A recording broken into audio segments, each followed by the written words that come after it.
Did Hitler have daddy issues, mommy issues, or both? Was he secretly a raging homosexual? These are the burning, world-changing questions the CIA wanted answers to, and I'm here to tell you exactly what they found. In 1943, William Donovan, the head of the OSS, which later became the CIA, turned to Harvard psychologist Walter Langer to dig into Hitler's mind and create a psychological profile. And yes, Langer did a good job in answering these questions. In his analysis, Langer didn't shy away from the darkest corners of Hitler's life. He examined everything from the deep influence of his father to the complexities of his personal relationships, even venturing into his love life and sexuality. Langer's report was quite accurate, so much so that it predicted with chilling precision that Hitler would take his own life if faced with certain defeat. Let's take a closer look at what Langer found. Like many psychologists of his time, Langer was heavily influenced by Freud. Freud believed that the first years of a child's life played a big, if not the biggest role in shaping his future character. During this time, when a child's mind is still growing, they're more likely to misunderstand the world around them. Their mind isn't developed enough to grasp the complexities of their culture. As a result, studies show that children often misinterpret their environment and form their personality based on wrong ideas. In Mein Kampf, Hitler tries to paint a picture of a peaceful and quiet childhood. Langer, however, was suspicious of this picture, as he finds that not a single patient manifesting Hitler's character traits has grown up in such a supposedly well-ordered and calm household. Langer decided to dig deeper into Mein Kampf and soon came across a revealing passage. Though it wasn't about Hitler's own childhood, instead, it was a description of a typical child's life in a lower-class family, which stood out to Langer. It reads, "Among the 5 children, there is a boy about 3 years old, when his parents fight almost every day with brutal violence, leaving nothing hidden. The effects of witnessing such behavior are bound to show over time." Although this passage was presented as a generic example, it raised further doubts for Langer. He suspected it might be a disguised reference to Hitler's own childhood, one marked by hidden turmoil, which sharply contradicted the peaceful image Hitler had initially tried to portray. This hypothesis is reinforced by the following. Hitler writes, "Things end badly when the man from the very start goes his own way and the wife, for the sake of the children, stands up against him. Quarreling and nagging sets in,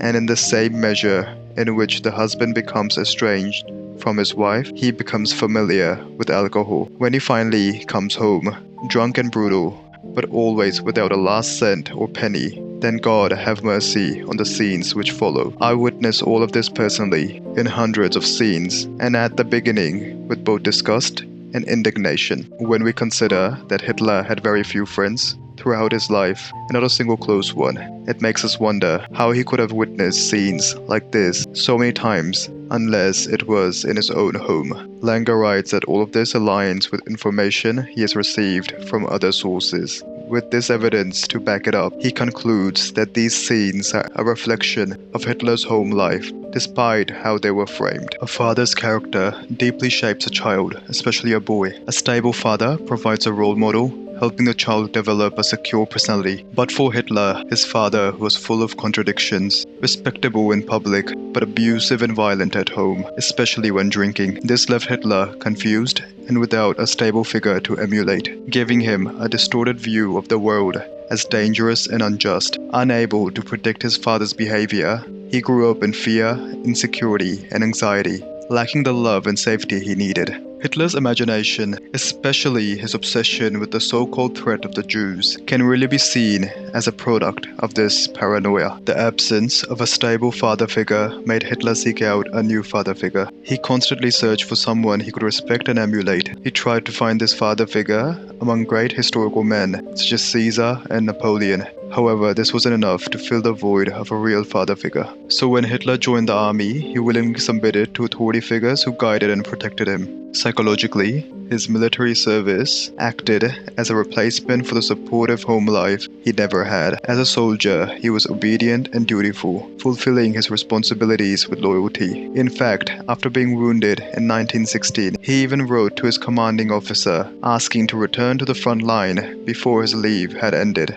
After the war, Hitler remained in the army and continued to be obedient to his superiors, even going as far as to spying on his own comrades and condemning them to death when ordered. Early in his political career, he was submissive to political figures like von Kahr, Ludendorff, and Hindenburg, seeking their guidance and leadership. Hitler later turned on these men, harshly treating them once he saw their flaws. For example, when Hitler stormed the Munich beer hall where von Kahr was speaking, he put a gun to his head and coerced him into supporting him. This is common in neurotic people like Hitler, who look for father figures but expect them to be perfect. When these figures inevitably fall short, they become disappointed and start treating them with contempt for not living up to their expectations. Hitler believed the Jews were the embodiment of evil, while he saw himself as the embodiment of good.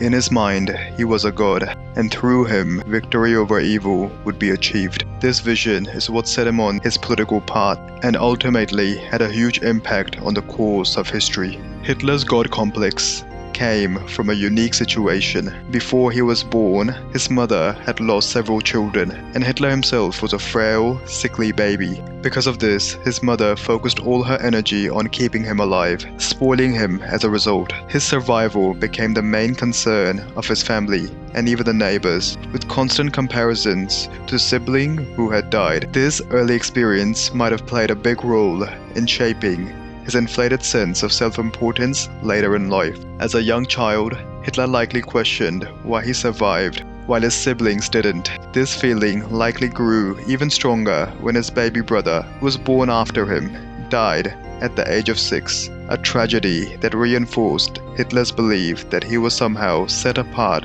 or chosen for a higher purpose. Hitler displayed strong masochistic tendencies. In one incident with Renate Müller, he recounted that during an evening together, Hitler begged her to kick him, calling himself unworthy and heaping accusations on himself. Reluctantly, she agreed, and he became increasingly excited, asking for more punishment. Shortly after this incident, Müller ended her life. Hitler has an unusual record with women, as many of the women that were close to Hitler, including Eva Braun and Unity Mitford, either attempted or committed suicide as well. Multiple sources have reported that when Hitler liked a woman, he tended to grovel at their feet, insisting he was unworthy, and unusually took a passive or submissive role. This extreme behavior suggests that Hitler derived sexual pleasure from being punished. It's likely this stemmed from identifying with his mother rather than his father, as she endured brutal treatment and was likely masochistic herself. Many writers and informants have commented on his feminine characteristics, his walk, his hands, his mannerisms, and his ways of thinking. One of Hitler's friends reports that when he showed Dr. Jung a sample of Hitler's handwriting, he immediately remarked that Hitler's handwriting was feminine. There have also been rumors for years that Hitler might be homosexual, though there is no solid evidence to support this. Rauschning mentioned meeting two boys who claimed to be Hitler's partners. Albert Forster, another Nazi politician and a known homosexual, made some comments about Hitler's impotence with women, but didn't directly accuse him of homosexuality.